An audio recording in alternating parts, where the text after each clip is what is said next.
आपके साथ भी किसी कंपनी ने किया है।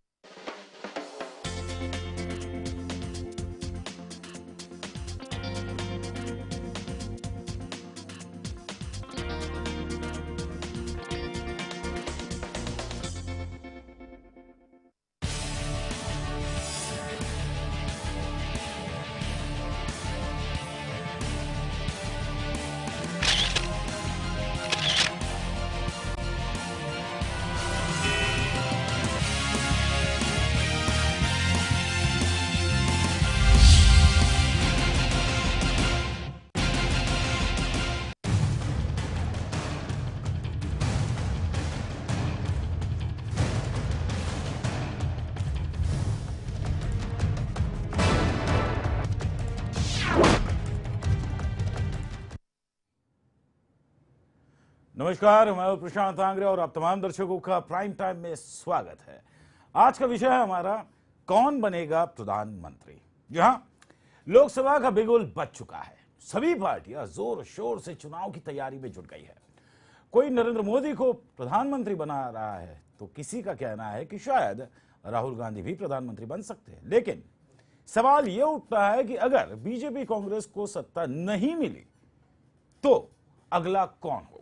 सवाल कई खड़े हो रहे हैं और खड़े होना भी लाजमी है। क्या थर्ड फ्रंट सरकार बनाएगी? क्या शरद पवार अपनी गुगली से सभी को चित करेंगे और प्रधानमंत्री बन सकेंगे? जो भी हो, लेकिन राजनीति के शतरंज के मोहरों को बिछाने में शरद पवार सबसे आगे है और इसी पर आज का हमारा यह विशेष कार्यक्रम है।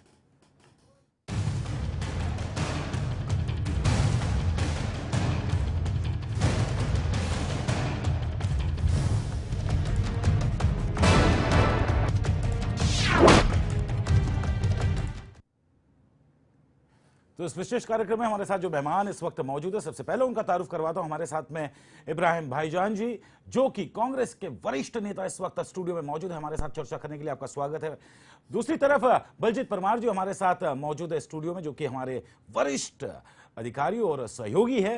ये दोनों मेहमान है और हमारे साथ कुछ क्षणों में जुड़ेंगे अभिजीत राणे, ये भी हमारे साथ जुड़ेंगे, जो कि वरिष्ठ पत्रकार है। लेकिन शुरुआत करूंगा मैं यहाँ पे इब्राहिम भाईजान जी के साथ में। सर, सबसे पहले जिस प्रकार से स्पेकुलेशन लगाए जा रहे हैं, जो एक प्रोजेक्शन दिया जा रहा है कांग्रेस को 100 और 110 के करीब, एग्जिट पोल्स का ये कहना है। जिस तरफ अगर बीजेपी की बात की जाए 200 से 210 का आंकड़ा दिखाया जा रहा है। थर्ड फ्रंट भी पूरी तरह से सक्रिय है। ऐसे में कांग्रेस की क्या रणनीति होगी? इब्राहिम जी। देखिए, जिस तरीके से पोल बताया जा रहा है, मीडिया जो पूरी जनता को दिखा रही है, एग्जिट पोल जी 110 और भाजपा के लिए दिखा रही है 210 जी। तो मैं समझता हूं कि एग्जिट पोल जब भी बताया गया है जी कई टाइम वो सही तरीके से साबित नहीं हो सके जी।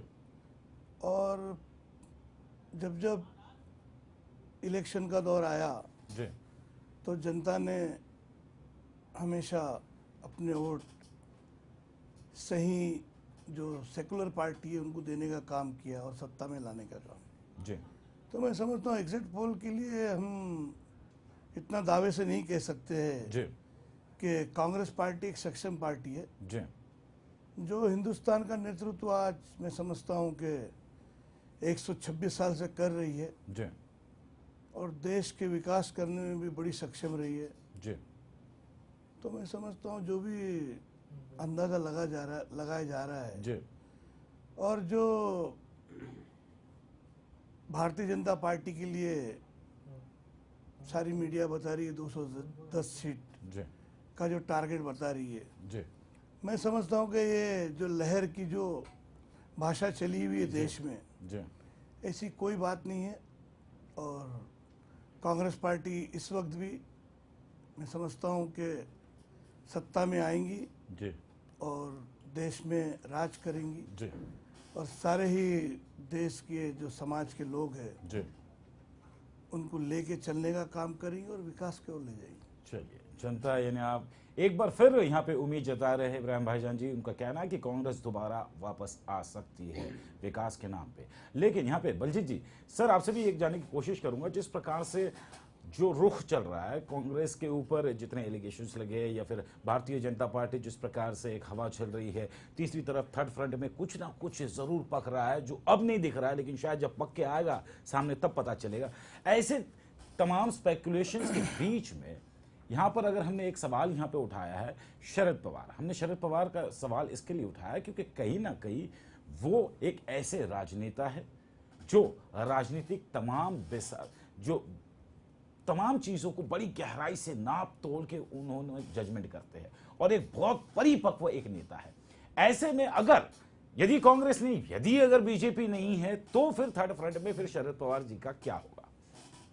देखिए, शरद पवार आज से नहीं, पिछले 50 सालों से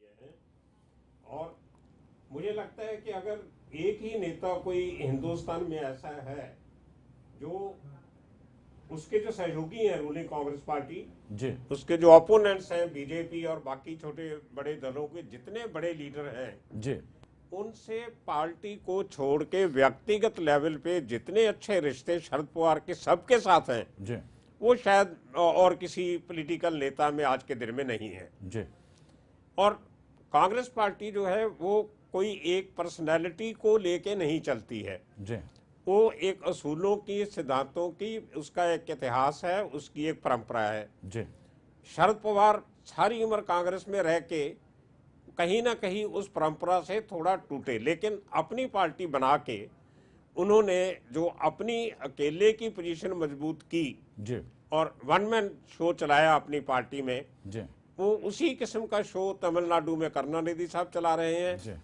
पंजाब में प्रकाश सिंह बादल चला रहे हैं, यूपी में मुलायम सिंह यादव चला रहे हैं, जी, तो ये बिजू पटनायक उड़ीसा में चला रहे जी, हैं।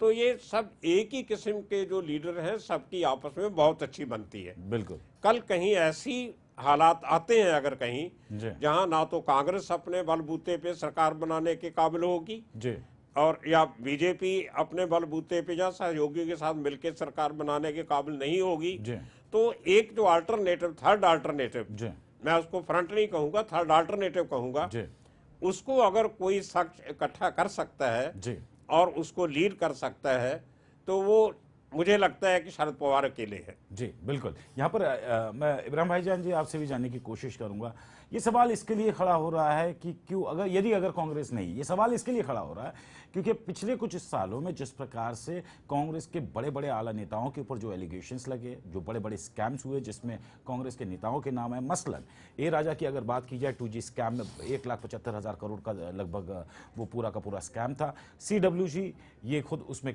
सुरेश कलमाड़ी फंसे हुए थे, उसके बाद में कोलगेट, इसमें बड़े बड़े लोगों का नाम आया था। अब ऐसे सूरत हाल के अंदर एक आम इंसान की जो जहन है कांग्रेस के प्रति जो सोच है, नहीं लगता कि इस तरह के स्कैम्स आने के बाद में आदमी की सोच थोड़ी सी बदलती है? ये स्कैम्स कहीं ना कहीं एक ड्रॉबैक है कांग्रेस के लिए?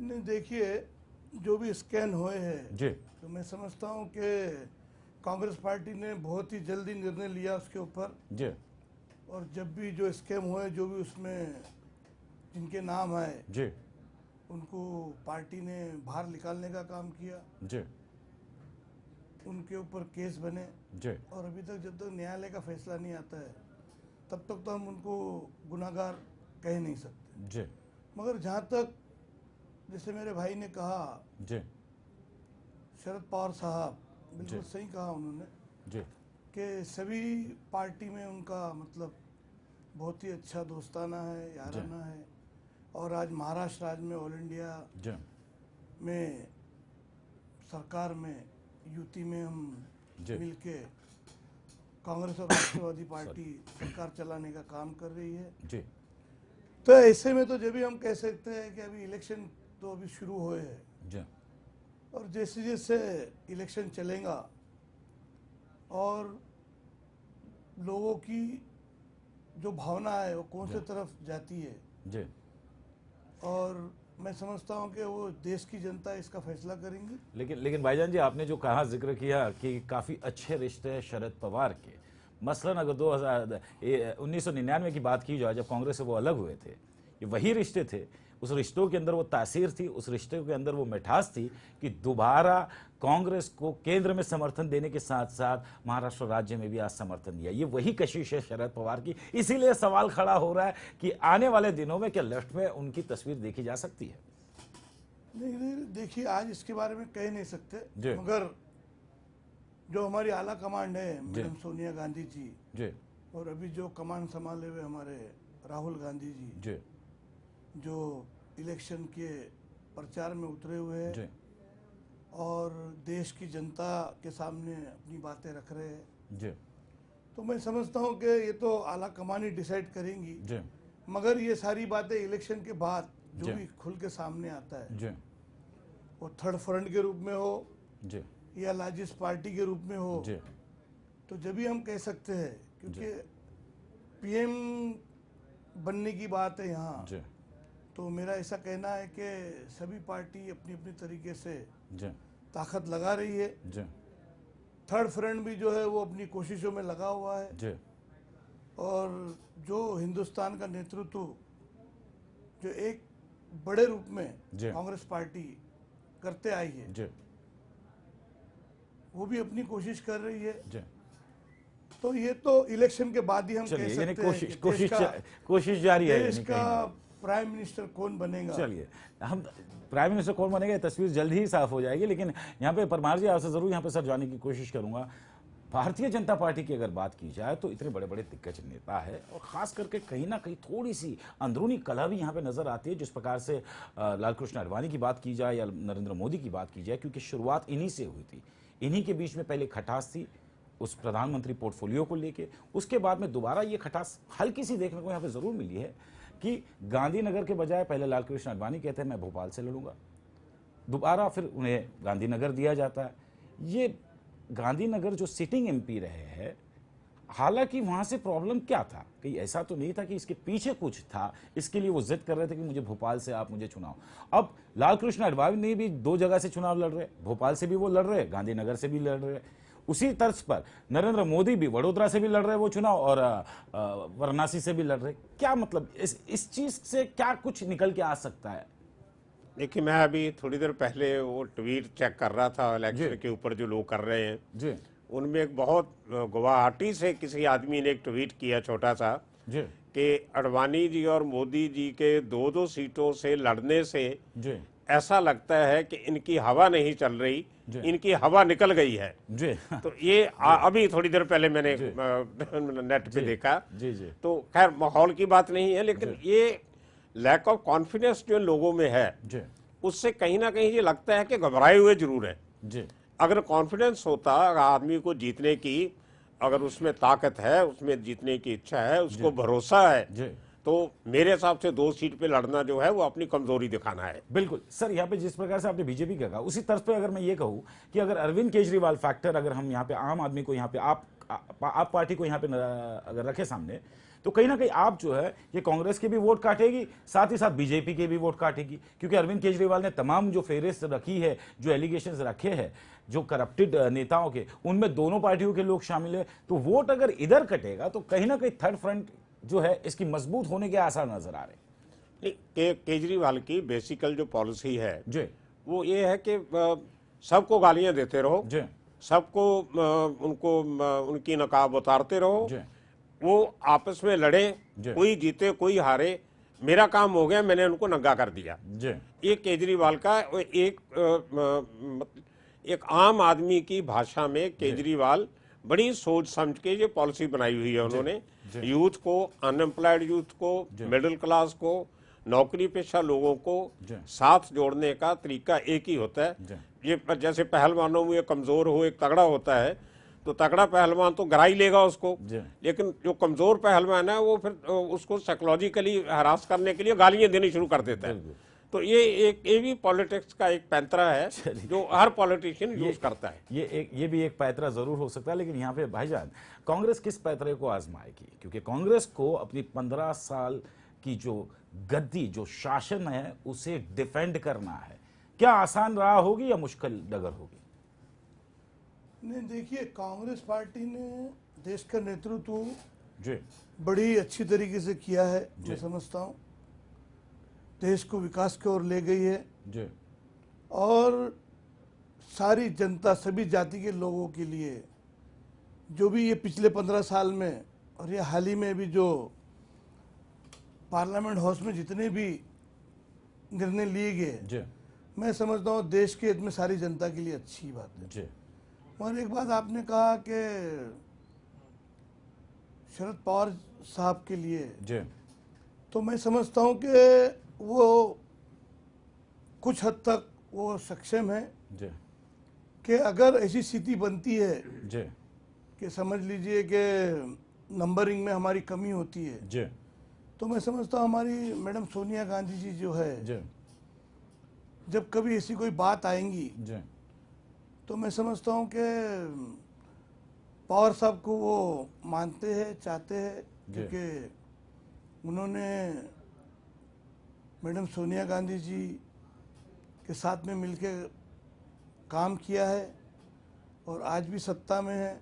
मैं समझता हूँ तो हो सकता है कि ये तो किस्मत की बात है, जी हिंदुस्तान का प्राइम मिनिस्टर बनना जी। और हिंदुस्तान को चलाना। लेकिन भाईजान जी, यहाँ पे एक सवाल ये आता है, अगर सपना है शरद पवार साहब का कि मुझे प्रधानमंत्री इस देश का बनना है और यदि उन्हें ये मौका मिलता है, मान के चलिए इत्तेफाकन या कांग्रेस भी मेजॉरिटी में नहीं आती है, भारतीय जनता पार्टी भी नहीं आती है, तो ऐसे में जैसे कि अमूमन ये कहा जाता है कांग्रेस और एनसीपी में बड़ा भाई और छोटा भाई, तो छोटे भाई के नाते तो फर्ज निभाया है पिछले 15 सालों से शरद पवार ने। सेंटर में भी आपको समर्थन दिया, राज्य में भी आपको समर्थन दिया और साथ ही लड़ रहे हैं यहाँ से। और अगर ऐसी बात आ जाती है कि अब समर्थन देना ही है, तो क्या फिर कांग्रेस समर्थन देगी शरद पवार को प्रधानमंत्री बनाने के लिए? तो मैं तो समझता हूँ कि ये आला कमान ही डिसीजन लेंगी जी। हमारी मैडम सोनिया गांधी जी जो है जी। और हमारे देश का भी जो नेतृत्व कर रहे हैं, जी। तो मैं समझता हूँ कि ये डिसीजन उन्हीं के हाथ में होएगा। जी। क्योंकि जब हाई लेवल की बात आती है जी। और जब नंबरिंग जिसके के पास होते हैं जी। और जब समर्थन करने की बात आती जी। है युति बना के सरकार चलाने जी। की, तो हो सकता है कि मैडम सोनिया गांधी जी जी। उनको लाइक करेंगी जी। और उनको वो पूरी तरीके से समर्थन करेंगी। जी। यहाँ पे जी जी जी सर, पहले एक बार हो चुका है। जी जी। जब वीपी सिंह जैसे लोग कांग्रेस छोड़ के गए थे गुजरात तक, तो उस टाइम भी कांग्रेस ने इन लोगों की मदद की थी। जी। वो दूसरी बात है कि इनसे सरकार नहीं चली और 1.5-2 साल में फिर नई इलेक्शन होनी पड़ी, लेकिन कांग्रेस ने कभी ऐसा परहेज नहीं किया कि जो लोग हमसे छोड़ के गए उनकी मदद नहीं करनी है। कांग्रेस का फार्मूला हमेशा यह रहा है कि जो कम्युनल फोर्सेस जो हैं उनको दूर रखने के लिए अगर किसी से थोड़ा कॉम्प्रोमाइज करना पड़ता है तो कांग्रेस करती है। जी। तो कहीं ना कहीं कांग्रेस कॉम्प्रोमाइज करती है, यानी कांग्रेस जिस प्रकार से सेकुलरिज्म की बात कर रही है, तमाम चीज़ों को लेके तो चल रही है, लेकिन लगता है जिस प्रकार से आज जो राजनीतिक हवा और सुगबुगाहट हमें जो देखने को मिल रहा है, कहीं ना कहीं राजनीतिक क्षेत्र में जिस प्रकार से Congress, BJP, third front, Kejriwal, ये तमाम चीज़ें एक दूसरे से इतनी क्लैशेस हो रही है कि अमूमन ये अंदाज़ा लगाना काफ़ी मुश्किल है। क्योंकि ये मुश्किल इसके लिए है क्योंकि आज का जो युवा वर्ग है ये 60 से 70% है और युवा इस देश की सूरत को बदलने का मादा रखता है। यदि युवाओं के ऊपर तमाम पार्टियों की पैनी नजर है, ऐसे में क्या स्ट्रेटेजी है हो सकती है यहाँ पर भाईजान जी? नहीं, देखिए, जहाँ तक हवा चली हुई है कि मोदी जी को प्राइम मिनिस्टर बनाना है जी, ऐसी स्थिति में तो मैं समझता हूँ कि मैडम सोनिया गांधी जी, शरद पवार साहब, जी,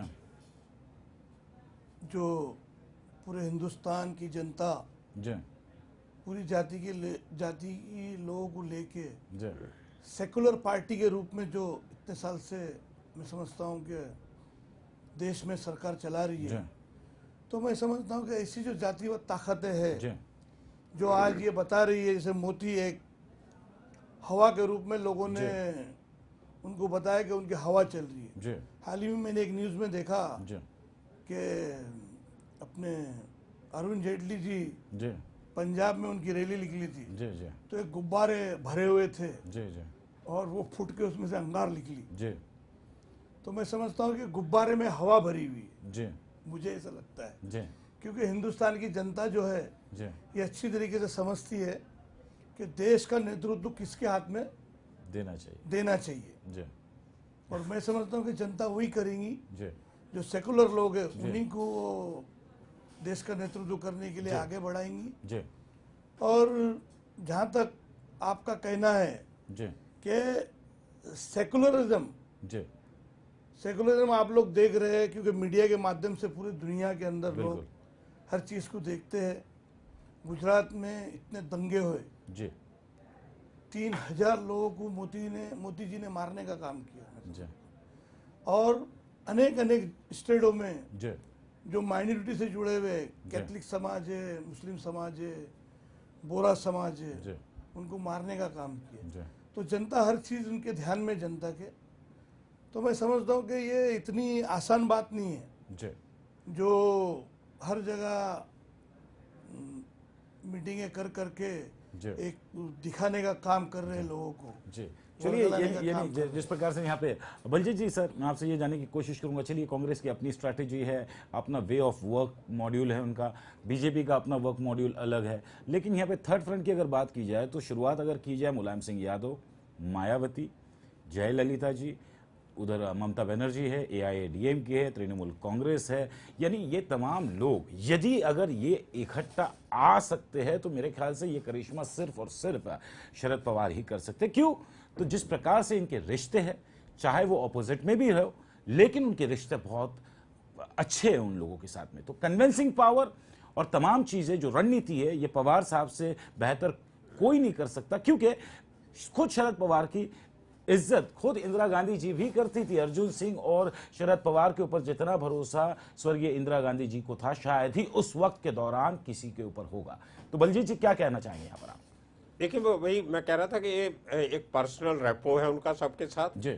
और एक ऐसी, जैसे भाईजान ने कहा अभी, उनका एक सेकुलर इमेज है जी, जो शायद कहीं ना कहीं और लीडर्स का नहीं हो जी।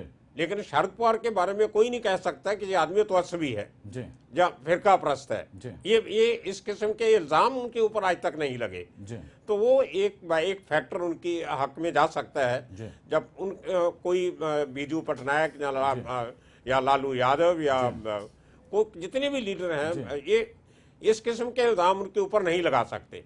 और इनकी सीनियरिटी है, इतना सीनियर है, तो उनको इज्जत भी देते हैं लोग, पर्सनल रिलेशन है, इतने सालों की दोस्ती है, पॉलिटिकल एक्यूमेन है शरद पवार के पास, सबको साथ लेके चलने की एक उनमें एक उनका अनुभव है। बिल्कुल। मतलब कांग्रेस पार्टी छोड़ के श्रीमती सोनिया गांधी के ऊपर इल्जाम लगा के कि विदेशी औरत है, उसके बाद भी उनके साथ सहयोगी बन के 10 साल से काम कर रहे हैं, महाराष्ट्र में सरकार चला रहे हैं, तो कोई ना कोई बात तो शरद पवार में होगी। बिल्कुल बिल्कुल, जो उनको इतना कुछ होने के बाद भी साथ बैठने की हिम्मत देती है। तो ये फैक्टर उनके काम आ सकता है जरूर। और यहाँ पे हम इब्राहिम भाईजान जी से भी यही चीज जानने की कोशिश करेंगे कि ऐसी क्या बातें हैं शरद पवार साहब के अंदर कि जिनकी इज्जत स्वर्गीय इंदिरा गांधी जी करती थी, जिनकी इज्जत स्वर्गीय राजीव गांधी साहब करते थे, जिनकी इज्जत सोनिया गांधी जी भी करती है। क्या ऐसा करिश्मा, क्या ऐसी बात है इस शख्सियत के अंदर जो इसे बिल्कुल खास बना देती है? भाईजान नहीं, देखिए, शरद पवार जी की मैं भी बहुत इज्जत करता हूँ जी, उनके साथ में मुझे काम करने का भी मौका मिला है जी। उनमें खासियत है जी कि जब कभी भी जी कोई शख्स उनके पास आता है जी किसी काम के लिए जी तो उनका काम करने में वो 1 मिनट भी नहीं लगाते जी। और ऐसी ये नंबरिंग की बात है। जी जब देश में राज करने का है, जी। राज करने का वक्त आता है, जी तो जब वो देखते हैं कि अगर नंबरिंग कम पड़ रहे जी। हैं, अब नंबरिंग को कैसा जोड़ा जाए, जी, तो उसमें तो मैं समझता हूँ कि उनकी तो महारती है। बिल्कुल बिल्कुल, वो महारत है और मैं समझता हूँ कि बहुत ही सक्षम है उसमें। चलिए, बिल्कुल बिल्कुल सर। और मैं समझता हूँ कि ऐसी कभी कोई ऐसी नौबत आ जाएंगी जी, जब कभी देश के ऊपर, तो मैं समझता हूँ कि वो सोनिया गांधी के साथ में मिलके हर नंबरिंग जोड़ने का काम करेंगे जी, और देश में राज करने का काम करेंगे। मैं समझता हूँ जी, ऐसी सूरत में जी, हर इंसान का एक सपना होता है, जी। हर इंसान का एक सपना होता है, और ऐसे ही हर जो पार्टी चलाने वाले लोग हैं, जी, जैसे राष्ट्रवादी पार्टी का नेतृत्व पवार साहब करते हैं, जैसे समाजवादी के मुलायम सिंह जी है, जैसे आपने थर्ड फ्रंट की बात की है, तो मैं समझता हूँ कि थर्ड फ्रंट की नंबरिंग भी जब भी आएंगी तो मैं समझता हूँ कि अगर इस तरीके की बात कभी आ जाए देश के सामने, तो मैं समझता हूँ कि उसमें मैडम सोनिया गांधी जी अहम भूमिका होगी, अहम भूमिका उनकी होगी इसमें। चलिए, बिल्कुल अहम भूमिका जरूर होगी सोनिया गांधी जी की, यदि अगर शरद पवार साहब का नाम प्रधानमंत्री के लिए सामने आता है, वो भी थर्ड फ्रंट से। हमारी चर्चा अपने मेहमानों के साथ में जारी रहेगी, लेकिन फिलहाल यहां पे रुकेंगे एक छोटे से ब्रेक के लिए, और ब्रेक के बाद जब लौट के आएंगे इसी अहम मसले पर कि कौन बनेगा प्रधानमंत्री, हमारी चर्चा जारी रहेगी एक छोटे से ब्रेक के बाद।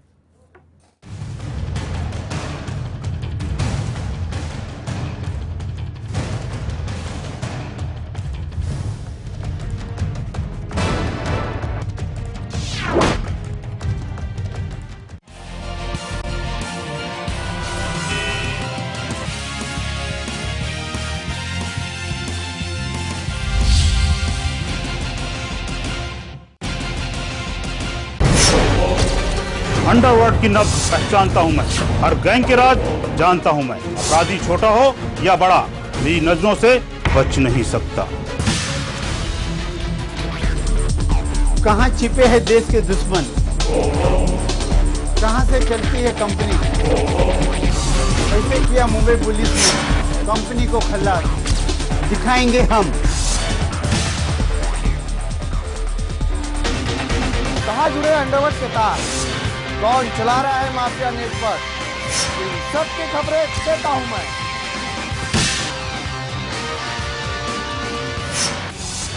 इन 22 सालों में गैंग वॉर मैंने देखे, गली के गुंडों को डॉन बनते मैंने देखा, अंडरवर्ल्ड पुलिस और नेताओं के नक्सिस को मैंने देखा और दिखाया भी।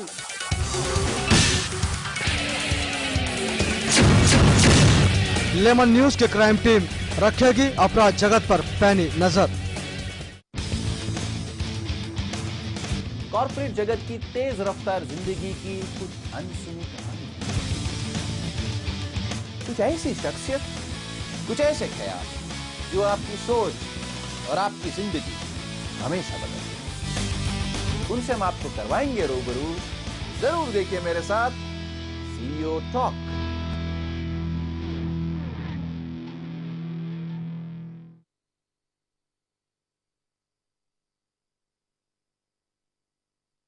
समय का टॉर्चर तो सभी सहते हैं, पर टिकते वही जो समय के साथ बहते हैं। जब तारे और टैरो का कनेक्शन हो तो हर कार्ड कुछ कहता है, मेरे यानी क्रिस्टीना सैकिया के साथ। देखिए तारे, टैरो एंड टिप्स हर रोज लेमन न्यूज पर। क्या फ्रॉड में फंसा है आपका पैसा?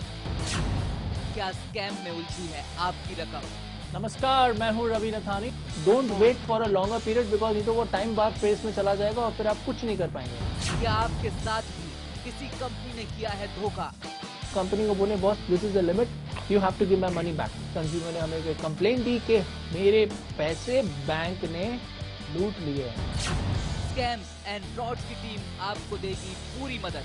हमारी पूरी टीम इस चीज को इन्वेस्टिगेट कर रही है, एक एक पन्ना पढ़ रही है। स्कैम्स एंड फ्रॉड रोजाना शाम 7:27 पर, रोजाना दोपहर 2:27 पर। कॉर्पोरेट जगत की तेज रफ्तार जिंदगी की कुछ अनसुनी कहानी, कुछ ऐसी शख्सियत, कुछ ऐसे ख्याल जो आपकी सोच और आपकी जिंदगी हमेशा बदल दें। उनसे हम आपको करवाएंगे रूबरू। जरूर देखिए मेरे साथ सीईओ टॉक।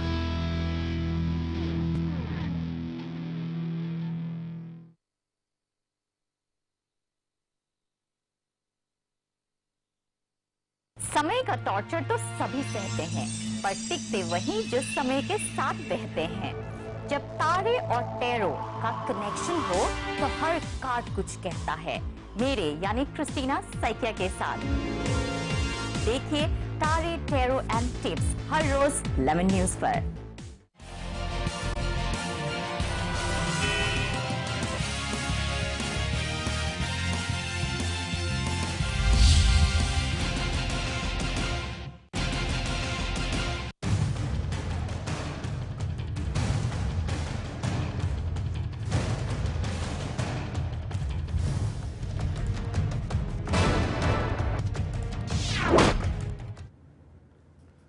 तो ब्रेक के बाद एक बार फिर आप तमाम दर्शकों का स्वागत है हमारी इस विशेष पेशकश में, कौन बनेगा प्रधानमंत्री। और हमारी चर्चा जारी है अपने मेहमानों के साथ में। हमारे साथ बलजीत परमार जी हमारे साथ जुड़े हुए, इब्राहिम भाईजान जी हमारे साथ जुड़े हुए, और अभी कुछ क्षणों में हमारे साथ जुड़ चुके हैं अभिजीत राणे, जो कि वरिष्ठ पत्रकार है। आपका बहुत बहुत स्वागत है अभिजीत जी। यहाँ पर शुरुआत जिस प्रकार से हमने की थी, यही सवाल मैं अभिजीत राणे जी आपसे भी पूछना चाहूंगा कि एक तरफ कांग्रेस अपनी स्ट्रैटेजी तैयार कर रही है, दूसरी तरफ बीजेपी अपनी स्ट्रैटेजी में पूरी तरह मसरूफ है, लेकिन यहाँ पे अगर बात की जाए, हम शरद पवार का जिक्र इसके लिए कर रहे हैं क्योंकि वो मंजे हुए खिलाड़ी है राजनीति में, और राजनीति की इतनी बेहतर पकड़ शायद ही किसी व्यक्ति शैली को होगी जो शरद पवार को है। ये कुछ भी करने का मादा रखते हैं क्योंकि शतरंज के सारे मोहरे किस तरह किस दिशा में कैसे चलाने हैं, कितना उसको चलाना है या नहीं चलाना है, ये उनसे बेहतर शायद कोई नहीं जानता। एक पत्रकार के तौर पे मैं आपसे यहाँ पे जाने की कोशिश करूंगा। एक तरफ राहुल गांधी है, एक तरफ नरेंद्र मोदी है, दूसरी तरफ केजरीवाल है और चौथी तरफ शरद पवार है। ऐसे में किस तरह का समीकरण बतौर पत्रकार आप देखते हैं? मैं समझता हूँ शरद पवार जी की जो ख्याति है वो हमेशा एक अनप्रेडिक्टेबल पर्सनालिटी करके वो राजनीति में समझे जाए हैं। और कांग्रेस के साथ में आज उनका गठबंधन है, तो भी भारतीय जनता पार्टी नरेंद्र मोदी के साथ में उनके वैयक्तिक संबंध है। महाराष्ट्र में अगर हम शिवसेना की बात करें तो शिवसेना के साथ में उनकी घरेलू ताल्लुकात है। और पूरे भारत में जो छोटी तख्ते की जो पार्टियां हैं वो सभी पार्टियों के प्रेसिडेंट्स के साथ में उनके बहुत अच्छे ताल्लुकात हैं। अब ऐसे माहौल में जहाँ पर अरविंद केजरीवाल जी की आप है, वहाँ ममता बनर्जी है, जो छोटे छोटे पार्टियाँ, सिंगल लार्जेस्ट पॉलिटिकल पार्टी आज कांग्रेस है, बट कांग्रेस की जो एक हवा है जो कांग्रेस के खिलाफ है, करप्शन है, डेवलपमेंट है, ये जो मुद्दे हैं, ये मुद्दों को लेके कांग्रेस का जो ओवरऑल लोगों के प्रति जो देखना है वो निगेटिव है। और एक निगेटिव लहर में सत्ता में हमेशा शरद पवार रहे हैं। वो चाहे जो भी पार्टी हो, उन्हें पावर में रहने की हमेशा एक चाहत रही है। और ये जो अपॉर्चुनिटी है पीएम बनने की, ये उनकी आखिर की एक सबसे बड़ी ख्वाहिश है। लाइफ में उनको पीएम बनना है और उसके लिए वो उनका प्रयास बहुत अच्छी तरीके से कर रहे हैं। और मुझे लगता है कि उसी प्रकार से वो कभी कभी कांग्रेस के खिलाफ स्टेटमेंट्स दे रहे हैं, कभी कभी कांग्रेस के फेवर में स्टेटमेंट दे रहे हैं। 2 दिन पहले आपने देखा होगा कि नरेंद्र मोदी के फेवर में भी उन्होंने 1-2 स्टेटमेंट्स दिए हैं। तो एक्चुअली उनका फोकस हमेशा रहा है कि जो पॉलिटिकल एनालिसिस करने वाले लोग हैं उनको हमेशा वो जंबल करके रखे हैं। और शरद पवार जी जो कहते हैं वो कभी करते नहीं, और जो कहते हैं वो करेंगे नहीं, ऐसी उनकी एक बिल्कुल बिल्कुल बिल्कुल अभिजीत जी आपने बिल्कुल दुरुस्त कहा। मेरे ख्याल से इस बात से इत्तेफाक भाईजान जी आप भी रखते हैं, क्योंकि आपके चेहरे पे ये मुस्कुराहट देखी गई थी जब ये कह रहे थे अभिजीत राणे कि जो वो करते नहीं है। यानी ये क्या है, इस चीज़ों को मैं चाहूँगा क्योंकि आपने बहुत करीब से उनको देखा है, समझा है, परखा है, जाना है, राजनीति में कई सालों से आप इकट्ठा रहे हैं, तो किस तरह का समीकरण बैठ रहा है यहाँ पर उनके लिए खास तौर पर? मैंने अपनी बात में आपको कह दिया हूँ कि जब नंबरिंग की बात आएंगी, जब इसी देश के ऊपर कोई बात आ जाती है, क्योंकि उन्होंने हमेशा सेकुलरिज्म को लेके चले हैं, सभी को न्याय देने का भी काम उन्होंने किया है। और अभिजीत राणे जी ने जो भी अभी बात रखी आपके सामने, मैं समझता हूँ कि बिल्कुल सही बातें रखी है उन्होंने आपके सामने। और मैंने तो आपसे कह दिया हूँ कि जब कभी ऐसी बात आएंगी तो मैडम सोनिया गांधी जी जो है उनके समर्थन से हर चीज हो सकती है। जैसे अभिजीत राणे जी ने कहा कि जरूर शरद पवार जी का ये सपना है और हर इंसान जो देश की सेवा करता है वो यही चाहता है कि मैं देश को उन्नति की ओर ले जाऊं। तो मैं समझता हूँ ऐसी हालत में जो नरेंद्र मोदी की बात चल रही है और जहाँ तक केजरीवाल की बात है, जो दिल्ली स्टेट का एक सीएम बनने के बाद में एक वहाँ की जनता को न्याय नहीं दे सके हो और वो छोड़ के भाग गए, क्योंकि वो कार्यकर्ता तो है मगर उनके अंदर का कार्यकर्ता निकला ही नहीं है मुझे। कार्यकर्ता निकलना चाहिए, राजकर्ता आना चाहिए, मुझे ऐसा लगता है जी। चलिए ये कुछ क्वेरी जिस प्रकार से सवाल उठाया भाईजान जी ने, लेकिन बलजीत सर मैं आपसे एक चीज़ यहाँ पे जानने की कोशिश करूँगा। रीजनल लेवल की जो राजनीति होती है, जितनी पार्टियां होती है जो रीजनल लेवल पे, स्टेट लेवल पे डोमिनेट करती है, चाहे वो गठबंधन में हो या फिर सोलो हो, क्या लगता है आपको कि तमाम राज्यों में स्टेट लेवल की जो राजनीति है ये कहीं ना कहीं हैम्पर करती है नेशनल लेवल की राजनीति के ऊपर, यानी केंद्र पे इसका काफी असर होता है कि रीजनल को यदि अगर आपने जीत लिया तो आपकी सत्ता बनेगी। तो क्या लगता है आपको इतनी क्षेत्रीय पार्टी आने के बाद में क्या आसान होगा आज किसी भी पार्टी को मैंडेट में आना? नहीं, बिल्कुल नहीं। हमारा जो कॉन्स्टिट्यूशन के हिसाब से जो हमारे देश का सेटअप है वो फेडरल सेटअप है। वो जैसे अमेरिका में फेडरल इंडिपेंडेंट स्टेट्स हैं, यूनाइटेड स्टेट्स ऑफ अमेरिका उनको कह देते हैं। हमारे यहाँ सिर्फ फेडरल स्टेट्स है, फेडरल इंडिपेंडेंट नहीं है जी। तो फेडरल ढांचे में रीजनल पार्टीज का आगे आना एक कुदरती एक प्रक्रिया है वो जी।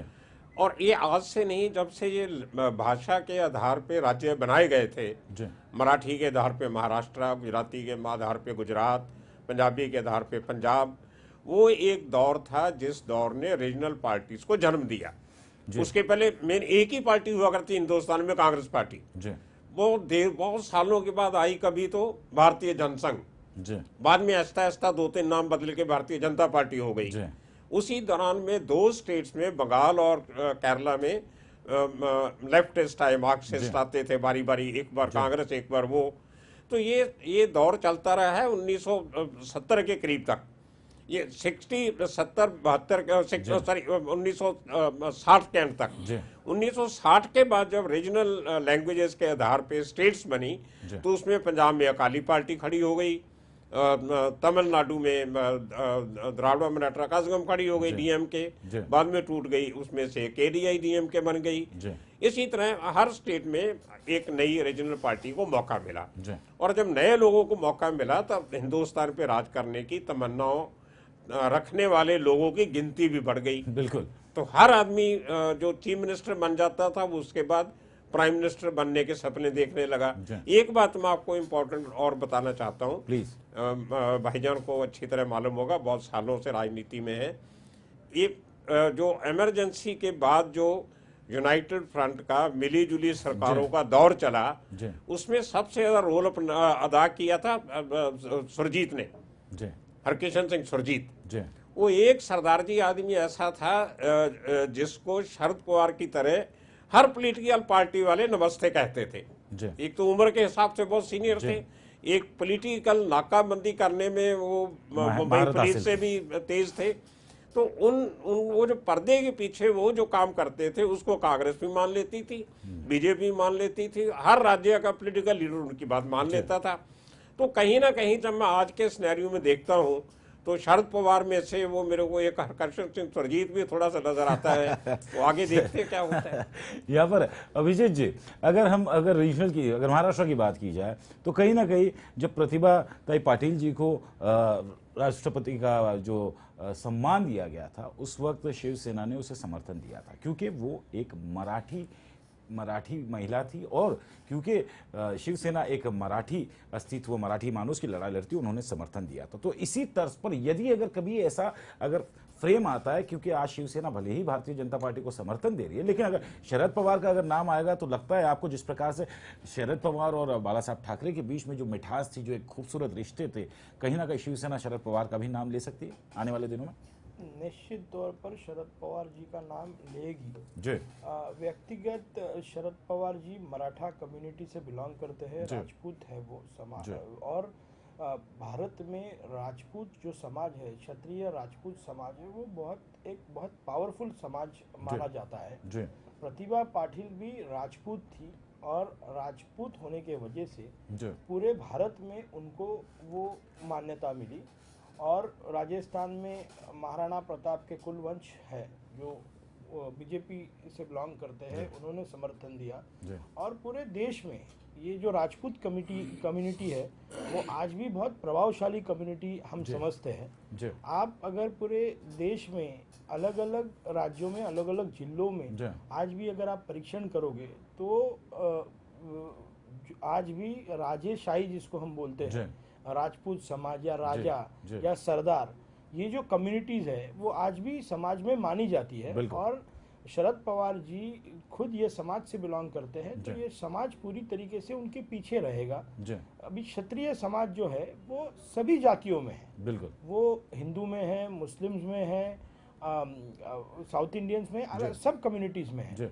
तो जो राजपूत समाज का प्रतिनिधित्व करने वाला जो नेता है वो शरद पवार जी है, और उसके वजह से राज्य में नहीं तो देश में उनको इस प्रकार का एक समर्थन मिलेगा।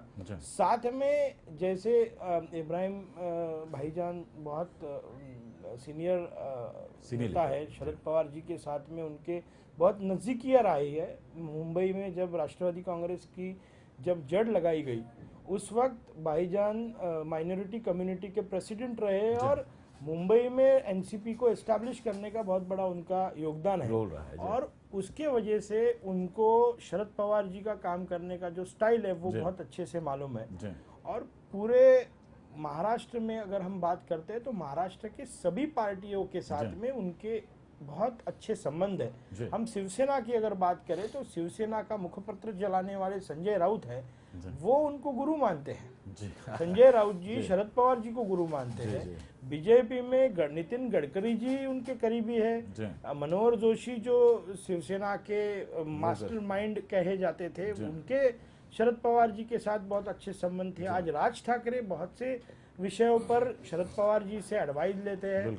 बीसीसीआई के माध्यम से, आईसीसीआई के माध्यम से आज क्रिकेट में इंटरनेशनली वो अपने आप को रिप्रेजेंट करते हैं। बिजनेस कम्युनिटीज में उनका एक अच्छा एक छवि है। जैसे आज एक हवा चल रही है नरेंद्र मोदी को ब्यूरोक्रेसी प्रमोट कर रही है, तो मुझे ऐसा लगता है कि प्राइमा फेसिली अगर किसी का अंडर करंट है आफ्टर नरेंद्र मोदी, तो मैं समझता हूँ वो शरद पवार जी। यहाँ पर इब्राहिम भाईजान जी, कास्टिज्म की यहाँ पे अगर बात की जाए, क्योंकि कास्टिज्म एक बहुत बड़ा फैक्टर है जो हिंदुस्तान की राजनीति में बहुत बड़ी चीज मानी जाती है, लेकिन आज का 21वीं सदी का जो युवा है ये आज बदल गया है। कास्टिज्म आज बाहर से नहीं रहे, यानी पहले कास्टिज्म के नाम पे वोट मिल जाते थे, लेकिन आज कास्टिज्म के नाम पे वोट पाना ये काफी मुश्किल हो गया है, क्योंकि आज का युवा शिक्षित हुआ है। जो एजुकेटेड क्लास है वो आज शिक्षा के तालीम के बदौलत आज उसे पता है उसे क्या करना, सही क्या है, गलत क्या है। तो लगता है इस चुनाव में कास्टिज्म फैक्टर वर्क करेगा या नहीं करेगा? देखो, ये आपका सवाल है जी, कास्टिज्म की जब बात आती है जी, तो मैं समझता हूँ कि ये जो इलेक्शन होने जा रहे हैं जी, इसमें कास्टिज्म का फैक्टर तो चलेगा ही चलेगा जी। और जहाँ युवा की बात रही है जी, तो मैं समझता हूँ कि हमारे कांग्रेस पार्टी के राहुल गांधी जी, उनके पीछे काफी युवाओं की ताकत जुड़ी हुई है जी। और मैं समझता हूँ कि वो युवाओं की जो ताकत है जी, और जो कास्ट फैक्टर जी, है, मैं समझता हूँ जी, समाज में माइनॉरिटी बोले सिर्फ मुस्लिम नहीं होते जी, माइनॉरिटी में एक 7 से 8 कम्युनिटी बैठती जी, जी, मुस्लिम बैठते हैं, सिख बैठते हैं, ईसाई बैठते हैं, बोरी बैठते हैं, पारसी बैठते हैं, अभी जैन समाज भी उसमें बैठता है। बिल्कुल, बिल्कुल। ऐसे 7-8 कम्युनिटी बैठती है और ये 7-8 कम्युनिटी जो है, मैं समझता हूँ ये सेकुलरिज्म को ताकत देने वाली कम्युनिटी है। तो कम्युनिटी का कहीं ना कहीं फैक्टर जो है, ये मैं समझता हूँ कि कांग्रेस पार्टी को ताकत देने का काम करेंगी और जातिवाद ताकत को रोकने का काम करेंगे। अब रही नंबरिंग की बात, क्योंकि आप लोग नंबरिंग जो बता रही मीडिया 110 और 210, तो जैसे मेरे दोस्त अभिजीत राणे ने कहा कि मोती जिसको इतना हाइप करके बताया जा रहा है, तो मैं समझता हूँ कि जो ये फैक्टर है कास्ट का जो फैक्टर है खास करके, ये बहुत ही ताकत से काम करेगा, क्योंकि आज जो देश हिंदुस्तान में सभी समाज के लोग हैं, बिल्कुल मैं समझता हूँ। और एक दो पहलू है पार्टियों के, एक सेकुलरिज्म और एक जातिवाद, बिल्कुल ये दो जो फैक्टर है, इसमें हर समाज ये चाहता है कि हिंदुस्तान की तरक्की हो, हिंदुस्तान उन्नति की ओर जाए, और हिंदुस्तान का नेतृत्व कोई ऐसे लोगों के हाथ में रहना चाहिए कि जो सभी समाज को लेके चल रहे हैं। बिल्कुल बिल्कुल दुरुस्त बात। फैक्टर बहुत बड़ा काम करेगा, मैं समझता हूँ, और वही फैक्टर कमाल दिखाएगा। चलिए, आपके हिसाब से फैक्टर, कास्टिज्म फैक्टर, ये बहुत कारगर साबित होगा। लेकिन बलजीत जी, यहाँ पे सीधा सवाल है कि भले माइनॉरिटीज के अंदर तमाम, जिस प्रकार से भाईजान जी ने कहा है, लेकिन ऐसा नहीं है कि सिर्फ कांग्रेस, लेकिन इन वोट बैंकों के ऊपर बीजेपी की नजर है, इस वोट बैंक के ऊपर तमाम देश की जितनी भी पार्टी है इनकी भी नजर है। ऐसा नहीं है कि एक फॉलोअर है, लेकिन ये वोट बंटने के बाद शायद फिर भी तस्वीर बदल जाती है। क्या आप इस बात से इत्तेफाक रखते हैं सर? देखिए, इलेक्शन के पहले काफी सारी बातें मैदान में आती हैं। युवा का इशू आएगा, कास्ट फैक्टर आएगा, धर्म का रिश्ता इलेक्शन से क्या होता है वो आएगा। लेकिन जैसे जैसे इलेक्शन नजदीक आती जाती है, लोगों के पास मुद्दे लेके पार्टियां पहुंचती हैं, लोगों में उन पे चर्चा होती है, तो वो जो प्रेफरेंस है लोगों की, वो हमने देखा है इतने सालों में इलेक्शन में, वो ऐसा ऐसा चेंज होती रहती है। वो जहां से लोग शुरू होते हैं वो एंड में मुद्दे नहीं रहते हैं।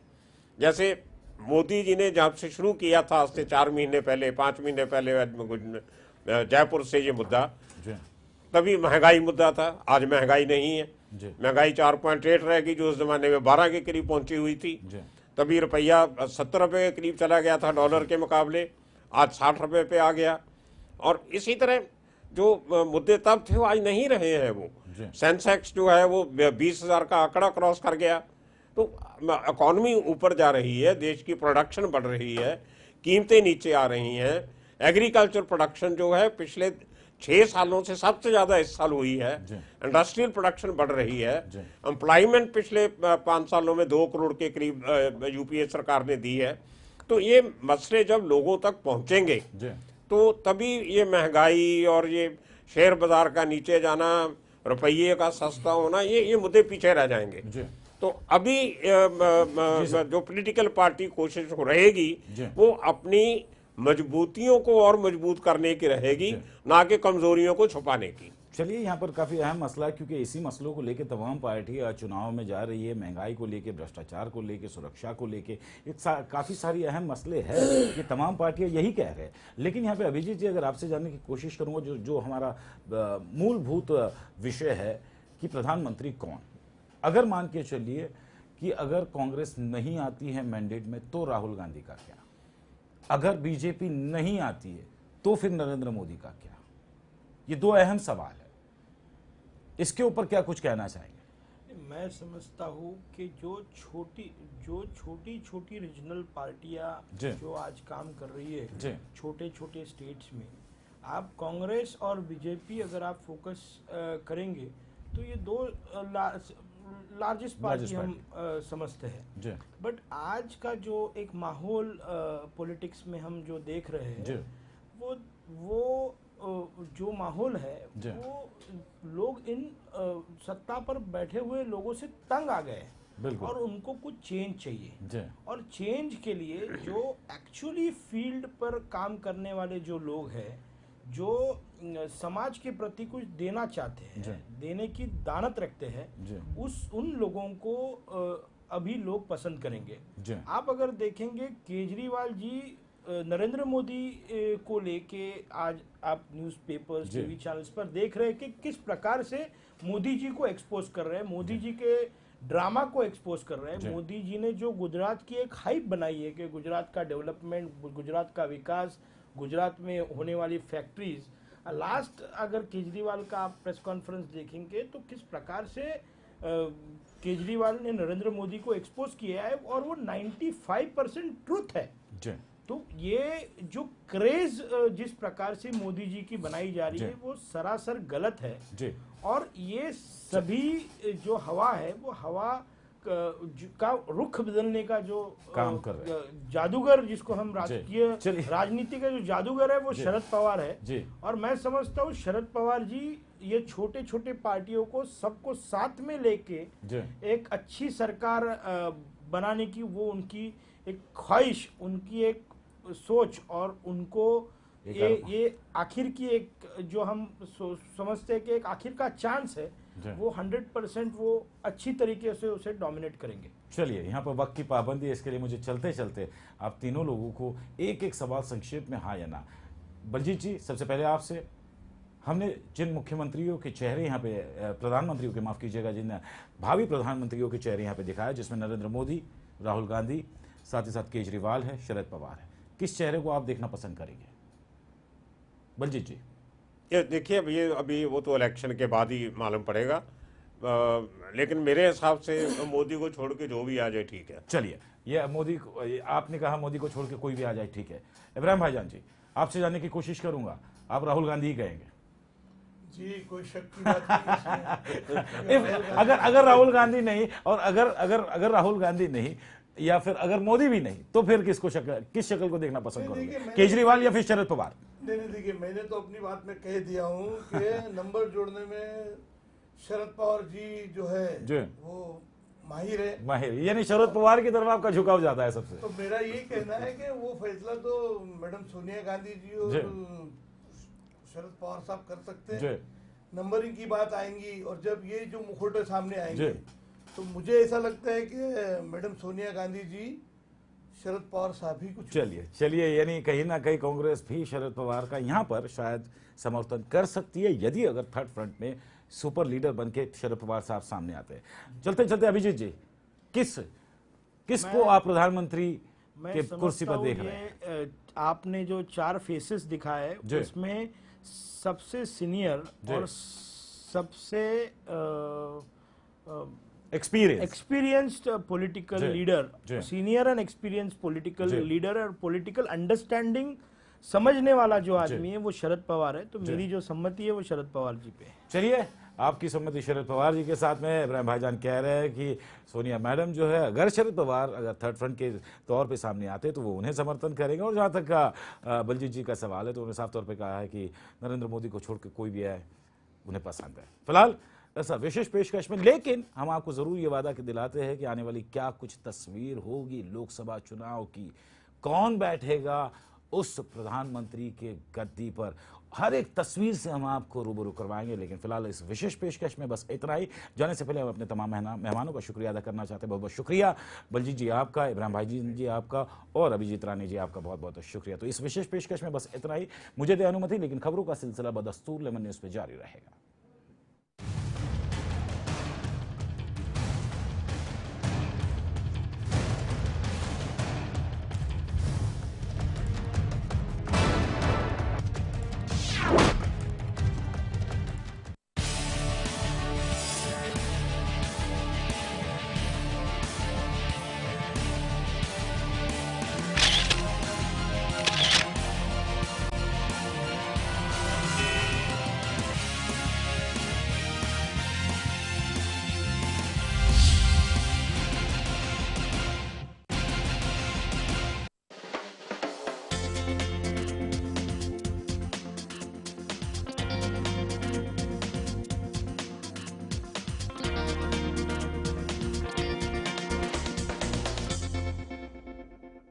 समय का टॉर्चर तो सभी सहते हैं, पर टिकते वही जो समय के साथ बहते हैं।